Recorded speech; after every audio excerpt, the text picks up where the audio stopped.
Dua benda ni adalah cara untuk menyelesaikan masalah gegak atas rim atau tayar korang yang baru pasang itu. So guys, hari ni Wan Cina nak cadangkan dua barang baik untuk korang. Yang pertama iaitu Hoffman Balancing Weight. Kejap lagi kita jelaskan apa benda ni. Dan juga mesin Road Force Elite daripada jenama Hunter, daripada USA benda ni. Okay, so apa dua benda ni? Sekarang kita cerita dulu Hoffman Balancing Weight. Okay, biasa kita pasang tayar ataupun pasang rim memang kita kena buat balancing, ataupun biasa kita pakai kereta memang kena buat balancing alignment. Okay, balancing kita kena pakai timah yang kita nampak ni.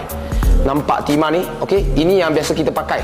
Tetapi apa perbezaan Hoffman dengan timah yang biasa? Hoffman ialah jenama yang paling top di dunia daripada negara Germany. Dia orang memang hasilkan balancingnya timah semata-mata memang balancing timah saja. Okey, memang fokus untuk timah saja. Kita boleh nampak dia banyak jenis Dia ada yang paling biasa, hitam dengan silver.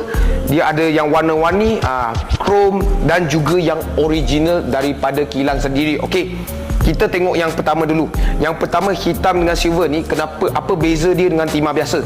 Nampak timah biasa ni dia boleh karat, tetapi ini dia tak karat Yang ini dia memang dah coated, dia memang dah buat coating, so dia tak akan karat, memang tak pernah jadi karat. Okey, yang kedua, nampak benda ni, gam ni biasa kita dah tampar dekat rim kan.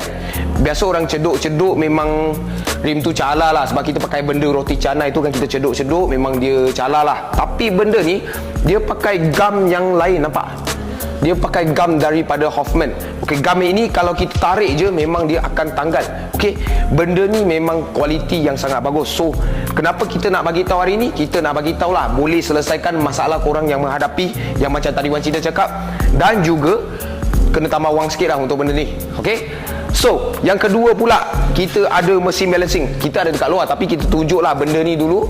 Okey, ini adalah lebih baik daripada mesin tradisional yang duduk atas kuda kita panggil high speed ke on wheel, tak lupalah. Tetapi ini adalah mixture antara dua benda tu. Okey, dia adalah roller dekat belakang tu dan juga high speed balancing dia. Okey, ini adalah mesin yang paling moden untuk balancing yang korang boleh pernah jumpa. Benda satu biji ni, yang mesin ni kan boleh beli satu biji CVRS guys. Bayangkan berapa harga dia.